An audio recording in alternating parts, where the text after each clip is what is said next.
ایک بڑا ہی دھوکے باز شخص اور تجربہ کار بغداد سے ہمس آیا۔ اس کے ساتھ اس کی بیوی بھی تھی۔ وہاں پہنچ کر اس نے اپنی بیوی سے کہا کہ یہ احمقوں کی بستی ہے اور میں نے دھوکہ دینے کے لیے ایک اسکیم بنائی ہے، اس میں تجھے مدد کرنا ہوگی۔ اس کی بیوی نے حامی بھری۔ اس بدماش نے کہا کہ تو فلاں جگہ بیٹھی رہا کر اور میں فلاں مسجد میں ٹیا جماؤں گا، اور تو کبھی میرے پاس سے بھی نہ گزرنا، اور روزانہ ایسا کرنا کہ میرے لیے 2/3 رطل کشمش اور 2/3 رطل بادام تازے لا کر کوٹ کر دونوں کو خوب گوندھ دینا، اور دوپہر کے وقت اس کو ایک کوری اینٹ پر رکھ دینا تاکہ میں پہچان سکوں یہ اینٹ فلاں بیت الخلاء میں جامع مسجد کے قریب ہے۔ ان اشیاء میں کبھی اضافہ نہ کرنا اور کبھی میرے پاس سے بھی نہ پٹکنا۔ اس نے کہا بہتر ہے۔ اب اس بے روپ نے اپنا روپ بھرا، ایک اونی جبہ پہنا اور اونی پاجامہ پہن کر سر پر رومال باندھا۔ جامع مسجد کے ایسے ستون کے پاس جس کے قریب سے لوگوں کی آمد و رفت زیادہ رہتی تھی، تمام دن تمام رات نماز بغیر وقفے پڑھنا شروع کر دی، بجز ایسے اوقات کے جن میں نماز ممنوع ہے۔ ان اوقات میں بھی جب بیٹھا رہتا تھا تو تسبیح پڑھتا رہتا تھا اور کسی سے ایک لفظ بھی نہیں کہتا تھا، اپنی جگہ بیدار رہتا تھا۔ عرصہ دراز تک اس کا یہ معمول جاری رہا۔ لوگوں کی نظریں اس پر اٹھنا شروع ہوئی اور مشہور ہو گیا کہ یہ صاحب کبھی نماز منقطع نہیں کرتا اور کھانا چکھتا بھی نہیں۔ تمام اہل شہر اس کے معاملے میں حیران ہو گئے۔ یہ مکار شخص کبھی مسجد سے باہر نہیں نکلتا تھا، بجز اس کے کہ ہر روز ایک دفعہ دوپہر کے وقت اس بیت الخلاء میں جا کر پیشاب کرتا تھا، اور اس اینٹ کے پاس جا کر جس کو وہ پہچانتا تھا اور اس پر وہ کشمش بادام والا معجون رکھا ہوتا تھا، اس کو چٹ کر جاتا۔ یہ معجون اینٹ پر رکھا ہوا بہل کر پخانہ دکھائی دیتا تھا۔ یہ اس کو کھا کر توانائی حاصل کر لیتا تھا اور واپس آ جاتا تھا۔ جب عشاء کی نماز کا وقت ہوتا یا رات کے کسی حصے میں بھی موقع دیکھتا، پانی بقدر ضرورت پی لیا کرتا تھا، اور اہل حمص اس خوش فہمی میں رہے کہ یہ شاہ صاحب نہ کھانا کھاتے ہیں نہ پانی پیتے ہیں، اور اس کی شان ان کی نگاہوں میں کافی بلند ہو گئی۔ لوگ اس کی زیارت کے لیے آنے لگے اور بات کرتے تھے تو یہ جواب نہیں دیتے تھے۔ لوگوں کا ایک ہجوم اس کے گرد رہنے لگا اور اسے بات کرنے کے سب نے کوشش کی، مگر یہ کچھ نہ بولا۔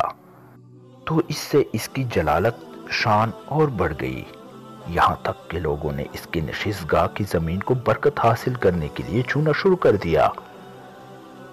اس جگہ کی مٹی کو لے کر جانے لگے اور اس کے پاس بیماروں اور بچوں کو اٹھا اٹھا کر لانے لگے۔ یہ ان پر اپنا ہاتھ پھیر دیا کرتا تھا۔ جب اس عیار نے اچھی طرح بھانپ لیا کہ اس کا مقام لوگوں کی نگاہ میں کس درجہ بلند ہو چکا ہے اور اس بہروپ پر 1 سال گزر چکا تھا، تو بیت الخلاء میں اپنی بیوی کے ساتھ دوسری کانفرنس کی اور مل کر اس کو سمجھایا کہ جمعے کے دن جب لوگ نماز پڑھ رہے ہوں تو آ کر مجھے لپٹ پڑے اور میرے منہ پر تپڑ مارنا اور کہنا کہ اے اللہ کے دشمن، اے فاسق، تو بغداد میں بیٹے کو قتل کر کے بھاگے یہاں آ گئے اور عبادت گزار بن گئے۔ تیری عبادت تیری منہ پر ماری جائے گی، اور تم مجھے چمٹ کر چھوڑیے مت، اور لوگوں سے اپنا رویہ یہ ظاہر کرنا کہ اپنے بیٹے کے قصاص میں تم مجھے قتل کرنا چاہتی ہیں۔ لوگ جمع ہو کر تیرے طرف بڑھیں گے اور میں ان کو اس سے روکتا رہوں گا کہ وہ تجھے تکلیف نہ پہنچائے، اور میں لوگوں کے سامنے اعتراف کروں گا کہ بے شک میں نے اس کے بیٹے کو قتل کیا تھا اور توبہ کر کے یہاں آ گیا ہوں، اللہ کی عبادت کر رہا ہوں، اور جو فعل شنی مجھ سے سرزد ہوا اس پر ندامت کے ساتھ اللہ سے توبہ کر رہا ہوں۔ تو لوگوں سے قصاص کا مطالبہ کرنا کہ مجھے اس مجرم کو جو تمہارے سامنے اقرار بھی کر رہا ہے کھینچ کر سلطان کے سامنے لے جانے دو۔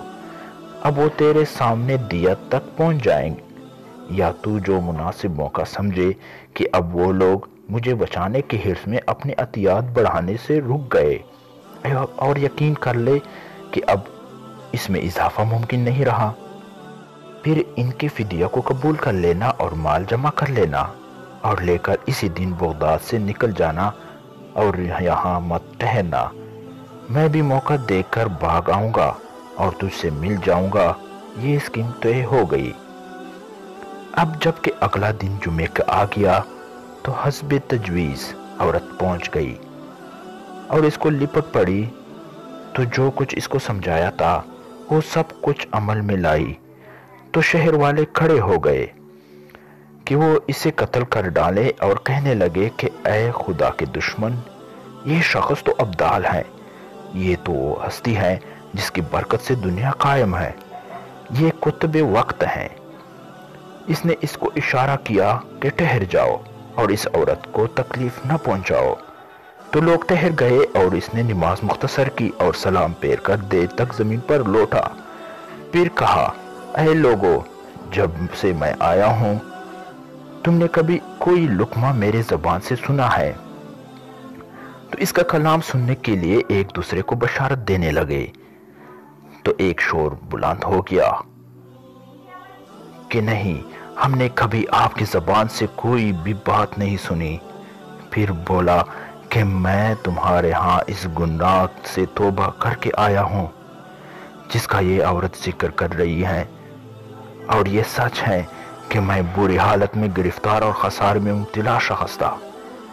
بے شک مجھ سے اس کے بیٹے کا قتل سرزد ہوا اور اس گناہ سے توبہ کر کے یہاں آ گیا اور اپنی عمر عبادت میں گزار رہا ہوں۔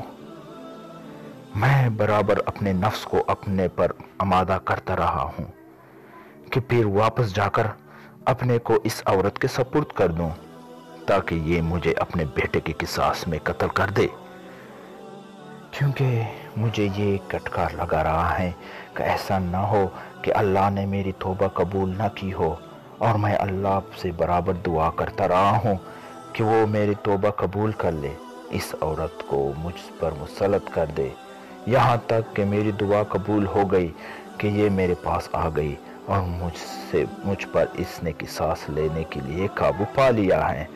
تو اب تم اسے موقع دو کہ یہ مجھے قتل کر دے اور میں تمہیں اللہ کے سپرد کرتا ہوں۔ تو ایک شور مچ گیا اور رونے پیٹنے کی آوازیں بلند ہو گئی۔ وہ عالم شہر کی طرف جانے لگا تاکہ وہ اس کے بیٹے کے قصاص میں اسے قتل کر دے۔ لیکن پھر کیا ہوا؟ کچھ علاقے کے بڑے لوگوں نے قوم سے کہا کہ تم بہک گئے ہو، اس مصیبت سے چھٹکارے کی راہ نہیں نکالتے؟ ایسا بندہ صالح کو اپنے شہر میں محفوظ رکھنے کی تدبیر نہیں کرنے؟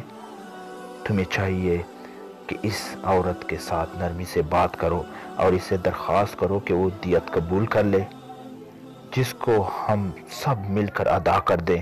پھر لوگوں نے عورت پر گھیرا ڈالا اور اس سے دیت کا سوال کیا تو اس نے انکار کر دیا۔ لوگوں نے کہا 2 دیت لے لو۔ اس نے کہا کہ میرے بیٹے کے 1 بال کے مقابلے میں 1000 دیت دو۔ لوگ اس پر اصرار کے ساتھ بڑھتے بڑھتے 10 دیت تک پہنچ گئے۔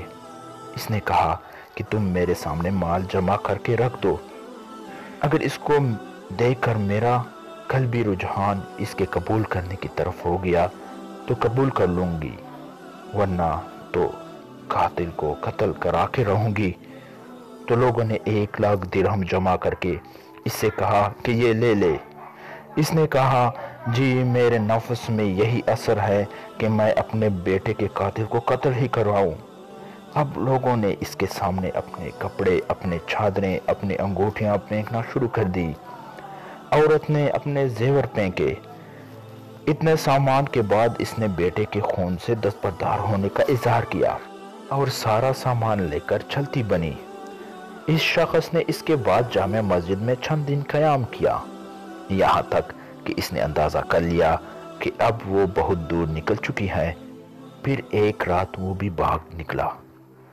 بہت ڈھونڈا مگر اس کا کچھ بھی پتہ نشان نہ ملا، یہاں تک کہ ایک طویل مدت کے بعد لوگوں کو پتہ چلا کہ وہ تو روپیہ بٹورنے کے لیے محض ایک عیاری اور فریبی تھا۔